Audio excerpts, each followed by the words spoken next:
سید حسن شاہ صاحب ہیں. جی احمد حسن شاہ. احمد حسن شاہ صاحب ہیں.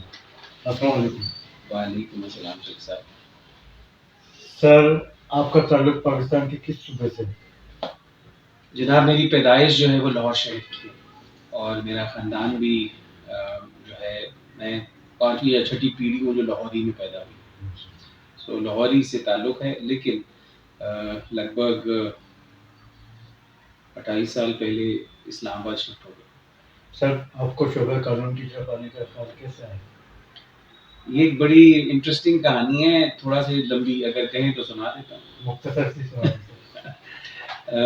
جب میں نوجوان تھا تو یہ لیٹ 1980s کی بات ہے،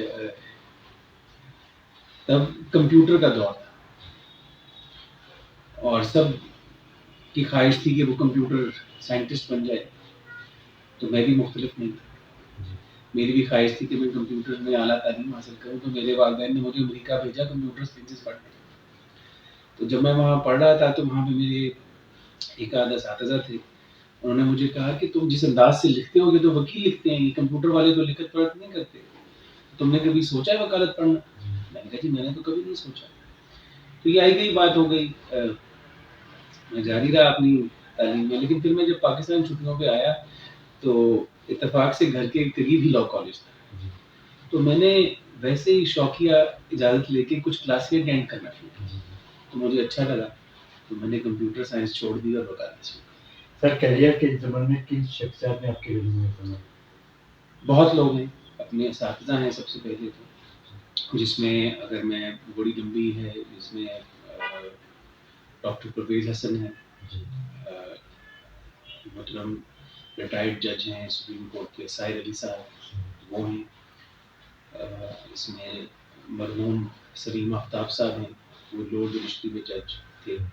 پھر ان سب کو اکٹھا جس نے کیا ان کو کیسے بھول سکتے ہیں، وہ نعیم بخاری صاحب ہیں.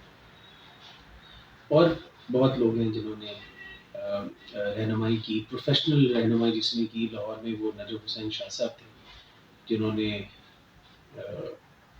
انکریج کیا کہ پریکٹس میں آیا جائے.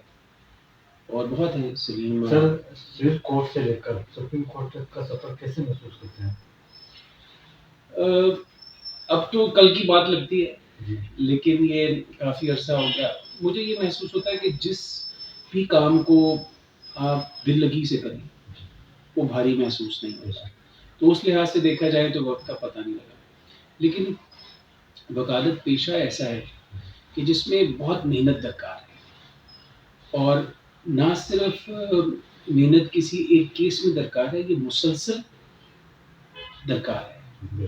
تو اس لحاظ سے دیکھا جائے تو اللہ کا بڑا فضل رہا، اساتذہ کا بہت شکریہ جنہوں نے بہت زبردست رہنمائی کی، اور پھر اپنے ماں باپ کی دعا ہے، تھوڑی سی کچھ محنت بھی کی تو اللہ کا بڑا فضل. سر آپ کے پاس سب سے زیادہ مقدمات کن کیسز کے آتے ہیں؟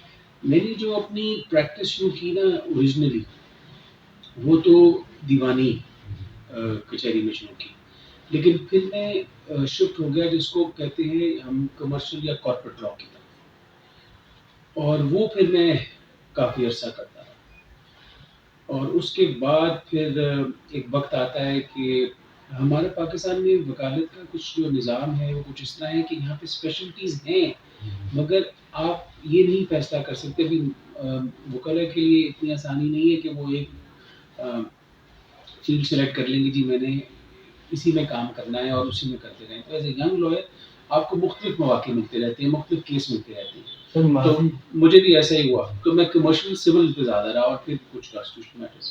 سر ماضی اور آج کے عدالتوں کی ججمنٹ اور جج صاحبان کی خدمات کے معیار میں کیا فرق محسوس کرتے ہیں؟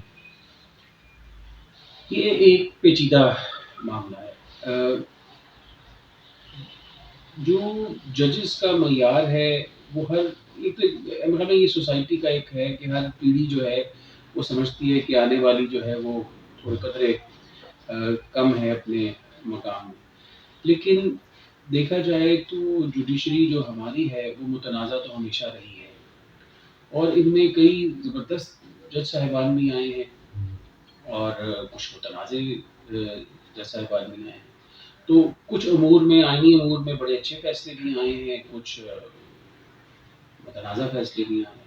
تو بٹ جنرل پرسیپشن یہ ہے عوام میں، اور اس میں وکلاء بھی بہرحال میں زیادہ اختلاف نہیں کریں گے، کہ لگتا یہ ہے کہ جب سے جوڈیشری سیاسی ہوئی ہے یا سیاسی ہوتی نظر آئی ہے، تب سے کچھ معیار میں کمی ہے، یا جن فیصلوں میں کوئی سیاسی رنگ آ جاتا ہے وہاں پہ لوگوں کی توقعات لگتا ہے کہ اس پہ فیصلے نہیں ہوتے. سر وکلا برادری کا اپنے کلائنٹ کے ساتھ شاندار کردار، لیکن ایسی کچھ شہادتیں بھی ملی ہیں کہ کچھ چند وکلا اپنے کلائنٹ سے بھاری فیس وصول کر کے سب بار دکھاتے ہیں ان کے وصول.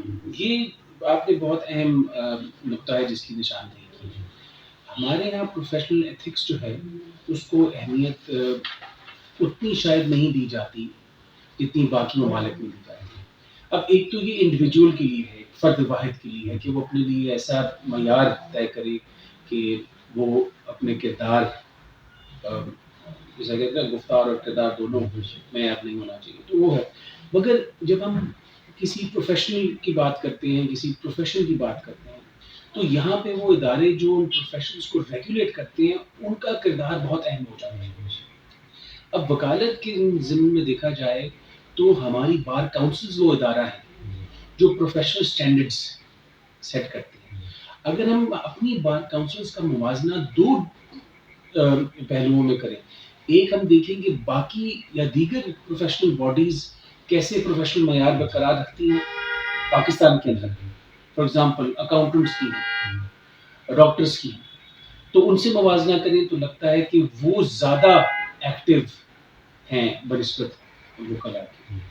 اور اگر آپ اس کو انٹرنیشنلی بھی دیکھیں کہ ہماری وکلاء تنظیمیں جو ریگولیٹری باڈیز بارز کاؤنسلز ہیں وہ، اور جو باہر ہم اکثر کہتے ہیں کہ ہم ولایت سے بڑے مرعوب رہتے ہیں کیونکہ ہم کامن لا جوریسڈکشن رہے ہیں، تو اگر وہاں کی ہم دیکھیں لا سوسائٹیاں یا بارز کا، تو وہاں پر بہت زیادہ پرو ایکٹیو ڈیٹیل میں جا کے پروفیشنل سٹینڈرڈز یا ایتھیکل معیار کو ریگولیٹ کیا جاتا ہے. تو یہ بہت اہم پہلو ہے، اور میں سمجھتا ہوں کہ جس طرح کی آپ نے جس بات کی آپ نے نشاندہی کی ہے، اس سے اس بات کا ادراک ہے اور بڑھتی ہوئی تعداد میں وکلاء کو اور دیگر لوگوں کو ہے کہ ہمیں یہ معیار بڑھانے میں مزید پرو ایکٹیو رول پلے کرنا پڑے گا. بالکل سر پاکستان کی عدالتوں میں عمومی طور پر مقدمات کے سوالات کے اسباب کیا ہوتے ہیں؟ بہت جی، یہ بھی ایک تو تعداد ہے نا جو کیسز کی وہ بہت زیادہ ہے. پھر ہمارا سسٹم جو ہے اس میں کچھ یوں ہے کہ مواقع لوگوں کو کیس کی پیروائی نہ کرنے کے کبھی ایک بہانہ کبھی دوسرا بہانہ مل جاتا ہے. کبھی وکلاء کی عدم موجودگی ہے، کبھی سائلین موجود نہیں ہے، کبھی جج صاحب حاضر نہیں ہیں، پھر ڈاکٹ ہے. اب دیکھیے ہم تنقید تو سب کی کر دیتے ہیں. آپ مجھے خود ہی بتائیں کہ اگر آپ کو کہا جائے کہ آپ ایک دن میں 50 لوگوں کا انٹرویو فرمائیں تو کیا یہ آپ کر تو لیں گے، لیکن کیا آپ معیار برقرار رکھیں گے ہر 50 انٹرویو؟ سو ریئل ایشوز بھی ہیں، ریسورس کے ایشوز بھی ہیں، پروسیجر کے ایشوز بھی ہیں، لا کے بھی ایشوز ہیں. تو یہ بہت اہم ہے کہ ہم اس کو اپنے جو ہمارا خاص ہمارے ملک سے، ہمارے سوسائٹی سے جو منسلک مسائل ہیں ان کو اچھی طرح سے جانچا جائے، ان کو سامنے رکھتے ہوئے ایسا انتظام کیا جائے قانونی یا رول میکنگ، اور پھر ٹریننگ کی جائے. اب ہم ایسا دیکھتے ہیں کہ یہ بڑی عدالتوں کی حد تک بھی ہوتا ہے کہ ایک ہی معاملے میں فیصلے مختلف آ جاتے ہیں. تو کئی دفعہ تو یہ ممکن ہے کہ جج صاحبان جو ہیں وہ ایک نقطۂ نظر نہ رکھیں کسی قانونی معاملے میں، مگر کچھ ایسے معاملات ہوتے ہیں جس میں یکسانیت چاہیے، کیونکہ قانون کا سسٹم کا مقصد صرف یہ ہے کہ جس کو ہم یہ کہتے ہیں کہ ایک حتمی نتیجہ کسی بھی کیس کا یقینی نظر آنا چاہیے. تو المیہ جو دیکھنے کو ہمیں آئے اس کو کہتے ہیں سرٹنٹی آف آؤٹ کم. ہمارے دیکھنے میں یہ آیا ہے کہ ہمارے نظام عدل میں سرٹنٹی آف آؤٹ کم بھی نہیں ہے اور کلوجر بھی نہیں ہے. ایک چیز ختم نہیں ہوتی.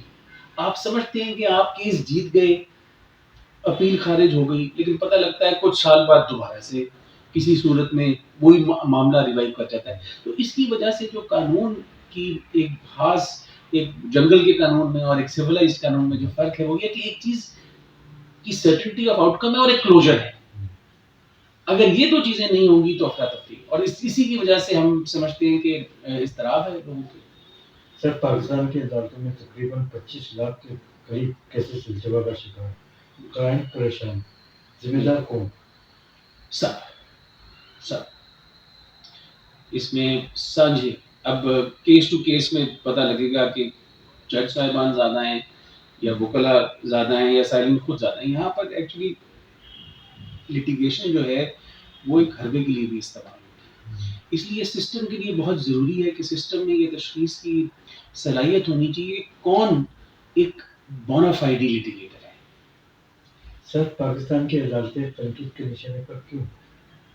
عدالتیں جناب دنیا کی ہر تنقید کے نشانے پر ہوتی ہیں اور ہونی بھی چاہیے, کیونکہ قانون کہتے ہیں نا ڈائنامک پروسیس ہے. جس طرح سوسائٹی معاشرہ ایوالو کرتا چلا جائے گا, اس کی اقدار بدلتی چلی جائیں گی, ان کی عکاسی عدالتوں میں نہیں ہوگی تو آپس میں وہ ہم آہنگی نہیں رہے گی. اور اس کے برعکس یہ ہے کہ عدالتیں جو ہیں وہ تو کئی دفعہ آپ کے میرے سماجی رجحانات کی ترتیب کا رول بھی ادا کرتی ہے. تو یہ بہت اہم ہے. تو یہ اس سے تنقید سے میرا نہیں خیال کہ جج صاحب گھبراتے ہیں. ہمارے ہاں یہ لحاظ ہونا چاہیے, تنقید میں اور بد لحاظی میں فرق ہے. میں اپنے سے بڑے کی عزت کرتے ہوئے بھی ان سے اختلاف رائے رکھ سکتا ہوں, اور اس ڈر سے اختلاف نہ کروں کہ میں بدتمیز قرار دیا جاؤں گا. ایسا نہیں ہوتا. بس بات کرنے کا طریقہ ہے. ہم اپنے بزرگوں سے سیکھتے ہیں, ان سے سیکھا ہے, وہ ہمیں سکھاتے ہیں, لیکن وہ ہمیں یہ گنجائش دیتے ہیں کہ اگر ہمیں کوئی بات تسلیم نہ آئے یا سمجھ نہیں آئی, ہماری ناقص سمجھ کی وجہ سے نہیں آئی یا وہ بیان نہیں کر پائے, تو انگیجمنٹ ہوتی ہے. تو میں یہ کہوں گا کہ کوئی بھی میرے خیال میں جج صاحب جو ہیں وہ تنقید سے نہیں گھبراتے, لیکن یہ تنقید کی آڑ میں بد لحاظی کا جو رجحان ہے اس سے میں سمجھتا ہوں کہ اجتناب ضروری ہے. سر عدالتوں میں آئین پاکستان قانون موجود, جج صاحبان کے پاس قلم کی طاقت, امپلیمنٹیشن نہیں ہے, وجہ کیا ہے؟ یہ بہت اہم بات ہے. اب آپ یہ دیکھیے کہ عام طور پر تو جب مابین فریقین عدالتیں فیصلہ کر دیتی ہیں تو, اور وہ حتمی طور پر ہو جاتا ہے جس کو ہم اپیل ویلڈ پروسیجرز کہہ لیتے ہیں, جب وہ ختم ہو جاتے ہیں تو پھر یہ ان پارٹیز کے اوپر ہے کہ پہلی بات کہ وہ اس کو مانے. اگر وہ یہ نہیں مانتے اور ان کی اس فیصلے میں وہ بالکل پرائیویٹ نہیں ہے اور اس میں کوئی پبلک ایکسپیکٹ ہے, تو پھر جو پبلک باڈیز ہیں ان کی ذمہ داری ہے کہ وہ ان کی انفورسمنٹ کریں. لاسٹ ریزورٹ یہ ہے کہ عدالت کو مجبور کیا جائے کہ عدالت نے فیصلہ کیا اور اس کی پیروی نہیں ہو رہی. تو اگر ہم یہ سمجھتے ہیں کہ قانون یا ہماری قانونی زندگی میں ہمارے پاس اس طرح کے مواقع بہت بڑھتے جا رہے ہیں جس میں فیصلے آ رہے ہیں اور ان پر عمل نہیں ہو رہا, تو اس میں ہمارا بھی رول ہے کہ ہم بھی اس کو تسلیم نہیں کرتے.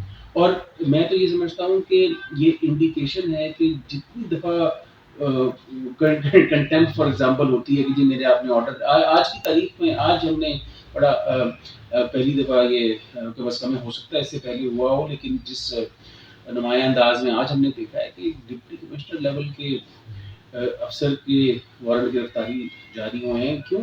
کیونکہ اس نے قانون عدالت عظمیٰ کا آرڈر نہیں فالو کیا. تو یہ بڑی تعجب کی بات بھی ہے اور افسوس کا مقام بھی ہے. سر اسی کے بات پہ آپ آگے چلتے ہیں, کیا چیف جسٹس صاحب کا عام انتخابات 2024 میں کوئی کردار تھا؟